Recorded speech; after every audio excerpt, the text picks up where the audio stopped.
What's up YouTube, this is Afro Joe TCG, and today I wanted to show you guys the Wind Witch Eidolon artifact deck I've been working on for a little while. And the reason I wanted to show you guys this deck, even though I just posted Wind Witch deck a few days ago, is because that build was the best in my opinion for that point in time. However, this week we are getting the release of the Fusion Enforcers in the TCG, and with that release comes the Eidolon support. And with the Eidolon support, I not only think that this deck could be one of the best anti-meta decks, I think it could also be one of the top 3 decks of the format, right behind Zodiacs and potentially Infernoids. So without further ado, let's get started with the deck profile. Okay, so starting off the main deck, for the Wind Witch engine, we have the 3 Ice Bell, the 2 Glass Bell, and the 1 Snow Bell, relatively standard for the Wind Witch engine. And then for the Eidolon monsters, the only one I run is Aleister, because it's the best one in my opinion, as it searches out your Eidolon summoning magic, which is this deck's broken version of Miracle Fusion if I had to relate it to any card. And then it also has another ability that allows you to send this card from your hand to the graveyard to give any fusion monster you control one extra 1000 attack and 1000 defense, so it's sort of like a mini Honest as well. For the artifacts, I run the 2 Artifact Scythe and the 1 Morale Tech. Scythe being able to pretty much restrict my opponent during their turn, and stunning the deck like Zodiacs completely out of their extra deck for an entire turn means that they won't be able to do anything, and I'll be able to go off on my turn and even further put them in a hole they can't get out of. And then 1 Artifact Morale Tech, because Morale Tech is just easy monster removal or card removal in general. And then 2 Max C and 2 Ghost Ogre, because they're the best hand traps in the game and they handle the meta and a lot of decks this format extremely well.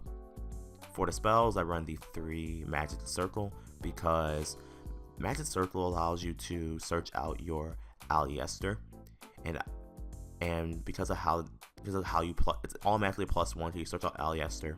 The Aleister searches out your Eidolon summoning magic, making this a +2 right off the bat, and it protects and prevents your opponent from negating instant fusion and Eidolon summoning magic, as well as activating anything in response to any of the fusion monsters that I'll be summoning via a fusion summon.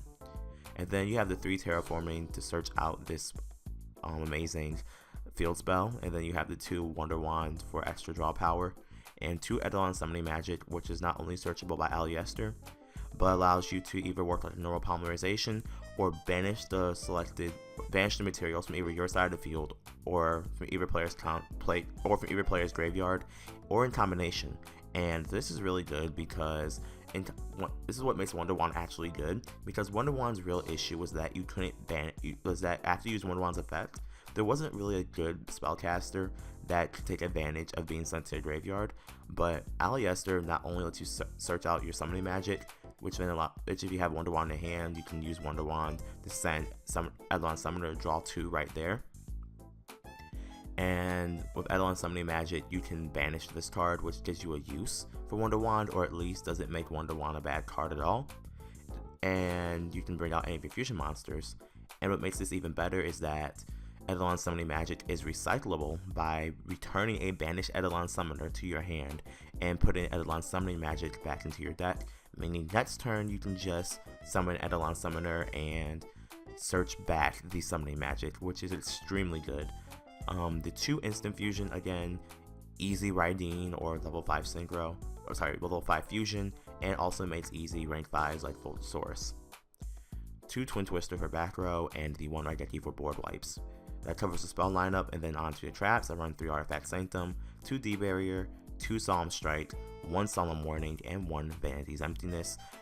This trap lineup was basically tailored to my liking of being able to stop my opponent from summoning as much as possible, and doing that pretty much ensures that my opponent won't be able to keep up with my deck, and restricting their plays to an extent where once I create the board I need, they won't be able to do anything against it.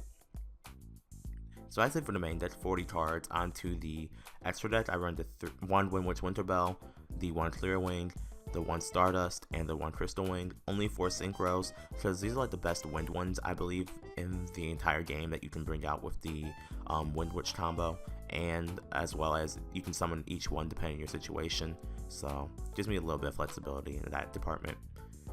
3 Raideen, again, this one's the only instant fusion target that I run the main board, and because it's a wind, if you use the Wind Witch effect, it's going to be probably the only one that you'll be able to summon.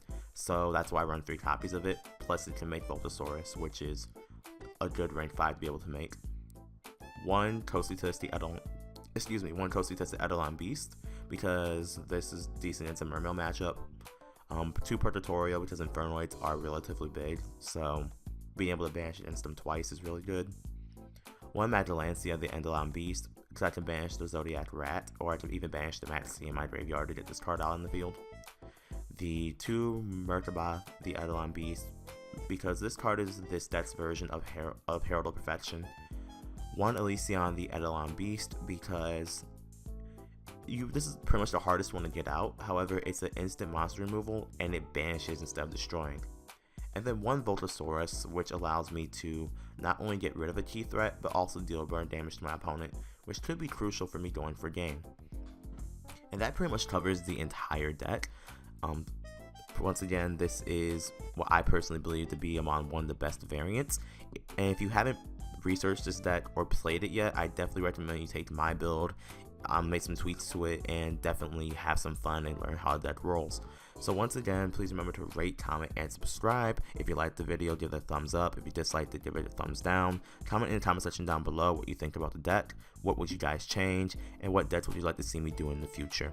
Subscribe to my channel also if you want to see more content like this, as I'm planning on posting more deck profiles per week of at least 2, so you guys can have a variety of decks to look back on in the future. Once again, this is AfroJoe TCG. Thank you guys so much for watching, and I'll see you guys on the next one.